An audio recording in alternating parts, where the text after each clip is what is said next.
This will be our final result. It will ask for the length of the password, and then when we hit enter, it will give us a random password, completely random, and we can do it for any number of length. So this is done.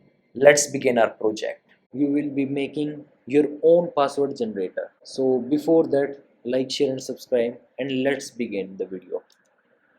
So first of all, what we need to do is we need to import some modules, import modules. Then what we need to do is we need to get our words which we will be using, the symbols and numbers that we will be using to make our password. Then function to make the random password. So this is the brief introduction, and then just make the object with input as from user as argument. So these are the brief steps. First of all, we need to import random module to make a random password. Then we need to import string module to get our data, string data.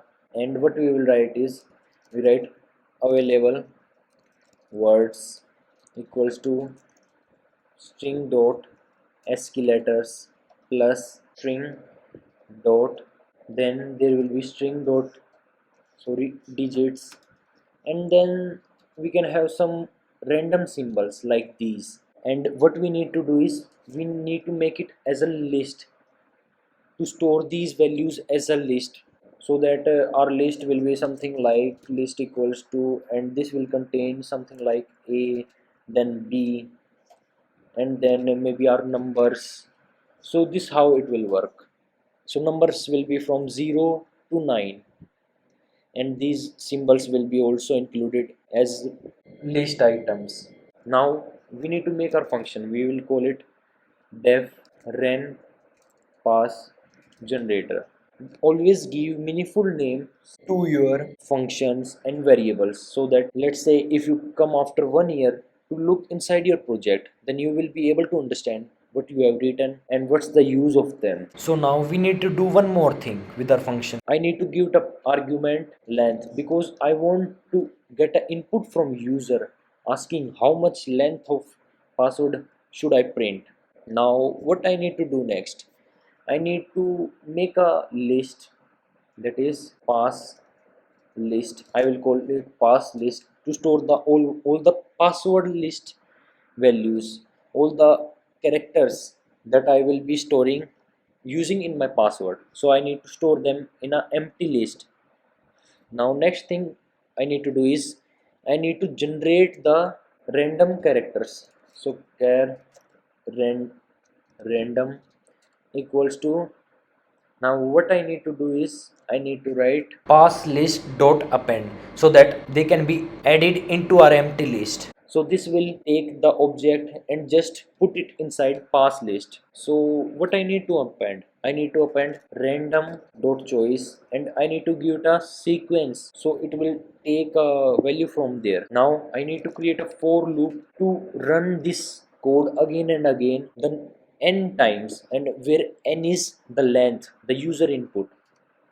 So I will write range and then length, so it will run according to this. And random dot choice, choose a random element from a non-empty sequence, so it will be available words. That's why I was making it as a list, because it will taking words data from this list, available words. Now this is done. Now what I need to do is I need to just join these words. I can also just write simply like this, and I can just write now, wait a minute, the password equals to this. This is used, let me just first write and then I will explain. So iterator will be pass list. So what I am doing is without any space join every single item from the pass list. So this is it doing, and this will join every single item from the pass list and without any space, and give return us the item. So I will say return password, but with a slight beautifications to make it look beautiful. So I will write your password is, and then I will just return it. Let's write your random password is, and I will write simply print. Let's not make an object. Now let's just print our password. So I will write rand pass generator, and then I will give it a length int input. This will ask a input from user. Enter the length, and it's almost done. So let's just run it. Enter the length 4 and your random password is, so it's working fine. So as you can see, with a bit of knowledge and with a bit of modules, so as you can see, we have made a random password generator which will give us random password according to our request. So as you can see, it's 3, 6 and 7 in length, and it's 8. So this how our project is made. So before going, we are close to 200 subscribers. So like, share and subscribe, and you can make another project using this my Mario Stair project. So watch this and see you later.